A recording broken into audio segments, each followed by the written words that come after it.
I'm 45 years old and I am useless. I'm a child of an abusive family. I come from a very dysfunctional life. My father and mother were alcoholics. My brother was an alcoholic and heroin addict. And I learned things at a young age that I shouldn't learn. And one of them was how to deal with life in a negative manner, and that was to run away. I drank every day. I drank more than a human being should drink. I was drinking from 4 o'clock in the morning till 1 o'clock at night. To this point, I had no answers in my life. I had no idea why I had become the person that I had become. And I had become someone that everyone hated. You need answers if you're going to ever survive. Otherwise, you might do what most people do and end the pain. I eventually found myself one day on the highway thinking that I would end it while I was driving, making a delivery to Palm Springs. I saw the truck coming and got into the opposite lane, and he honked his horn, and I thought for sure I was going to do it. In the last second, I pulled off, went over the side of the road, and I cried for about an hour and came home after that. And it looked like the world was underwater at that point. I knew now at this point that I've reached the wall, and if I don't take it serious, it could even be worse. I wanted forgiveness, but somehow I wanted to go out with a bang. And I consumed the whole bottle almost in one swig. And what really upset me the most is most people probably would have coughed, threw up, hit the ground from the impact of all that alcohol. It was like water to me. I didn't even burp, I didn't even hiccup. I had become so used to drinking like that I knew then, I said, Lord, I'm going to have one thing to ask of you. If you really heard my prayer, and I did say this, I don't want a hangover. I woke up that next morning and I realized I did not have a hangover. That doesn't mean a lot to some people. To me, it meant everything. I've lived an entire life running away from problems. That was one thing that the Lord made very clear to me, is I didn't have to worry anymore. I didn't have to worry about problems. He was going to give me the ability to no longer run from them, but to be like normal people and see them as challenges.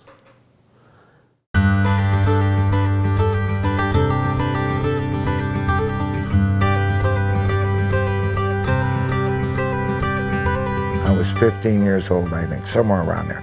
I cut through school to be off the grounds, and I went through the art department section of it, and there was a fellow there throwing a pot, and I never seen that before.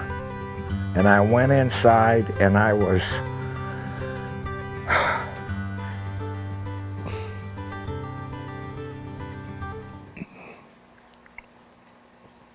I don't know why I'm getting emotional about this, but I was hooked.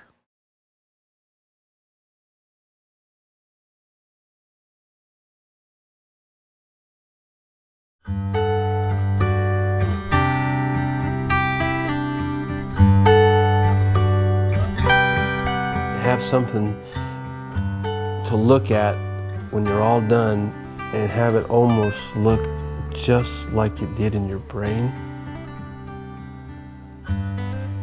That's an amazing thing. There is a part of me inside every pot. There's an extension of my soul in everything I make. There's an extension of my moment in life, how I felt that day. And so when people see something and it brings them excitement or it brings them joy, or they'd say, I gotta have this, they're saying there's a part of me that they want.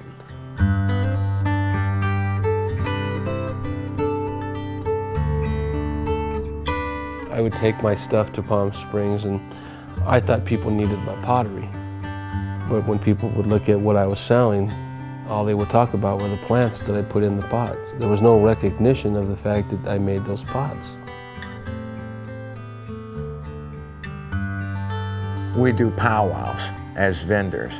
He was across from us, And like I said, I go to the shows, I see a potter, I went over there to see his work. I wanted to know about him and his work, because that's what I do. And I liked it. I didn't like it enough to buy a piece. My wife is thinking, this is just a hobby, Rich. You shouldn't be talking like this is your life now. I had already admitted to myself that, yeah, my wife is right. This is a dream. And she's tired of me pretending. So I challenged the Lord. I said, Lord, if you want me to be a ceramist, then I need to make $376. Why that number, I have no idea. I hadn't made $75 ever. A young couple walked up and started looking at my art and made a comment about how beautiful this piece was. And I said, thank you. But inside my heart, it's almost like it's too late. I'm done. And she complimented on that piece, and then he complimented on that piece. Well, I'd like to have that. And I said, no way, I couldn't believe it. It was like $100. I had spent a lot of time on this thing. I carved this clay, probably 10 hours of carving. She bought it. When she got it, put it in a bag and gave it to her. The husband said, I'd like to have that. And I go, what? He said, no, I'd like to have that, please. And I said, well, the price is on the bottom. He goes, no, I'd like to have that. And that came up, I had to ask for the money. And she says, will you take a check? And I said, yeah, I'll take a check. And she said, how much is it? And it didn't dawn on me until this moment. I added up and I go, it's $375. She goes, well, okay. And then I'm gonna give you a check. She ordered out for $376. And I started crying. And I said to her, are you an angel? And she said, no. And I said, yeah, you are. And she started to cry. And just as they were about out of view, she turned around and she waved. And she goes, Cheryl goes, who are you waving at? I said, I'll tell you later. Pack up, let's go. And going home, I told her the story. And I said, I don't care how many times you tell me, Cheryl, that what I'm making is ugly. I'm going to be a ceramist.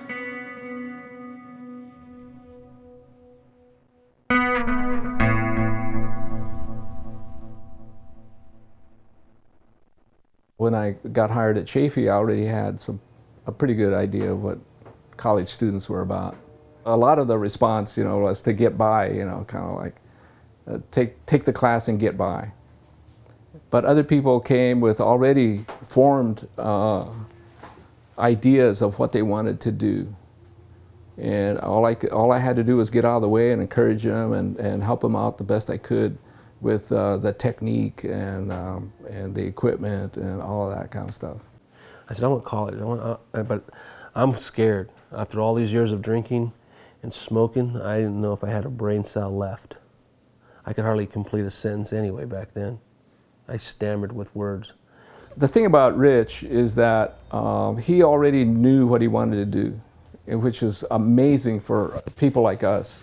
He liked to come to the shop early and leave late. If you do something every day and put your energy into it, and you find yourself doing it because you want to do it, time is irrelevant.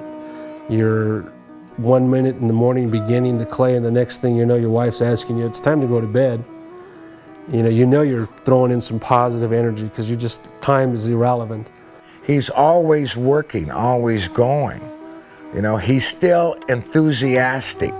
He has a lot inside of him yet that has to come out. He just didn't go to school to take the art class, and now he went back to being a postman type of thing. See what I'm saying? I think he sees what he has to do. The quality of his work is vastly improved. Vastly improved. Not only from the eye appeal, his glazing has changed. Glazing is another whole thing too. That takes time to develop, and he will eventually have his own style of glazing too. And when I started picking up his new stuff, it was night and day from the stuff before. He knows what he sees will appeal to people. Now, I think Rich is yet to reach the point where he will sit down and he will make something strictly for Rich that will go in a gallery that he might have or something. And when that happens to him, when he actually sells a piece that's totally his, that may not make any sense to 9 out of 10 people that walk in there, but makes sense to him, and that 10th person that walks in that understands exactly what he's saying in that piece. That's when you know the artist has put himself into that piece. When you can walk into a place and say, this piece was done by Richard. See, you know his work. That's what the guy achieves. That's what you try to achieve. You see? Anybody can make a pot, but no one can make a pot like Richard does. The first thing I started to do was put Indian designs on things, and I don't know why I did that. I don't know why I did it here. Now I know why I like doing it. It's because I really like the culture. I like knowing how Native Americans think, how they appreciate life, how they really appreciate Mother Earth, how Mother Earth gives them, and they give back to Mother Earth. They take what Mother Earth has given them and make good with it. And so that's kind of where I am with the Indian motifs. But I think that's just been with me since I was a kid. 1965, a long time ago. In the artist's world, a potter's on the lower scale. It's you don't see one-man potter shows out of New York. You'll see painters and you'll see sculptures maybe, but a potter, you won't see it. My thinking is if he sticks at it and develops what's in his mind, he's going to have shows. You start to form something on the wheel and it looks like it's still all right, but then something all of a sudden goes wrong and it starts to lose its uniformity and it starts to wobble and it almost looks like it's losing its integrity and it's starting to weaken and it might even fall. You know, an untrained ceramist would look at that and go, oh well, I'm going to have to squish it, start all over again, and here we go. To a trained ceramist, that's just a little road, a bump in the road.